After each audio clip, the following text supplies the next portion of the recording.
Femke, what was your goal coming in here? Was it gold, or were you thinking at all about that clock? The goal was gold, but I knew I needed a really good race to win this gold. I knew I had to open fast, and once you open fast, you have to keep going because you'll die anyway. And yeah, it's amazing to also run the world record again. I was hoping to be, of course, in the 49, but yeah, my coaches thought I could do it, but I was like, I really want this gold.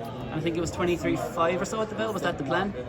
The plan was to open first, and I would do what was needed. Of course, I wouldn't run at 22.9, but yeah, I know I needed to go out fast, and this is what I did. And I think 23.5 is really what we aim for to do this season. But with indoors, you never know if you can do your perfect race. Wow, 49.17 world champion, Lieke second, it's amazing. And with 2 races in the legs already, is that the best run of your life out there today?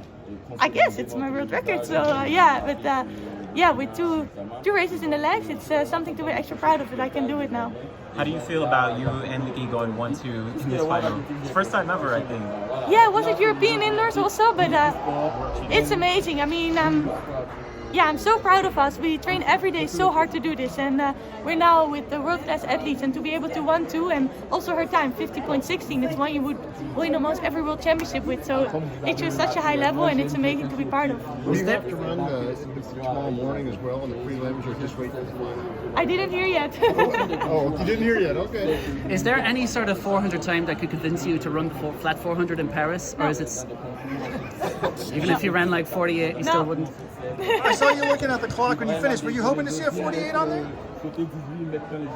No, I was hoping to take the win, and of course I'm getting closer to 48, but I also knew I had two races in my legs. I had the feeling I died at the end, but I could feel like I could keep going, so I didn't know. You just run, I always run with my heart. I will see what my legs give me today, and today's for 49.17. How are things going with the stride pattern and the kind of adjustment you made last year with that? Well, now I didn't do hurdles for a month, but I really felt in November, December when I did it, I could really now focus on details and working on the technique. Last year it was about, okay, let's get this hurdle in 40 stride for the first time, and it was really, this was a challenge, and now we can really try to perfect it. So it's really nice. It's a completely different way of training this year. What happened with the ice bath situation? Well, they have no ice beds here, and we had to get an ice bed. And we didn't have one, so they bought a swimming pool somewhere, but it worked good, I guess. So your coach says you've got a lot of endurance and you run a good 800. Do you intend on moving up?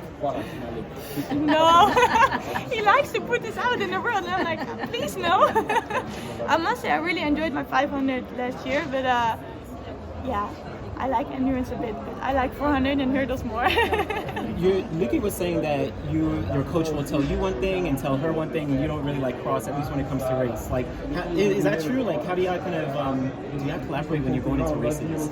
No, of course we train a lot together. We do split trains together, so you know a bit what the others does. But if I open 24, Lieke will for sure be in front of me, and if I open like crazy, she won't push like crazy. So yeah, I think it's really special how the coaches do this. They coach both of us to put our best race, and yeah, then we see on the track. And on the track we're competitors, but we want each other to do well. I mean, halfway around 250, I heard Lieke is in for second. I was like, okay, this is good. We keep running. Is this a lot of fun for you? You're always smiling. You seem to be enjoying it a lot. You know, whereas your rival Sydney doesn't seem to compete very often. Is that frustrating for you that she doesn't compete very often? Well, I love competing. I love to race, and my body is letting me do this, so I'm really happy about it. Everyone has their own way to do the best. I love to compete against the best, so it's always amazing to race with Sydney because she's the best ever in the hurdles. But I guess I will see her outdoors this year, and for the rest I also have a lot of other great competitors like Shamir, like Rachel Clayton, so yeah, it's just amazing. Do you think you're getting at a level though that you can beat her when she's at her best? I'm sorry? Do you think this is going to translate so that you're at a level where you can beat her even if she's at her best?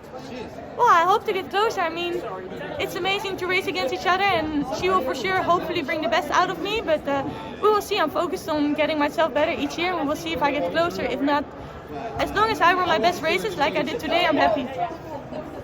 Thank you.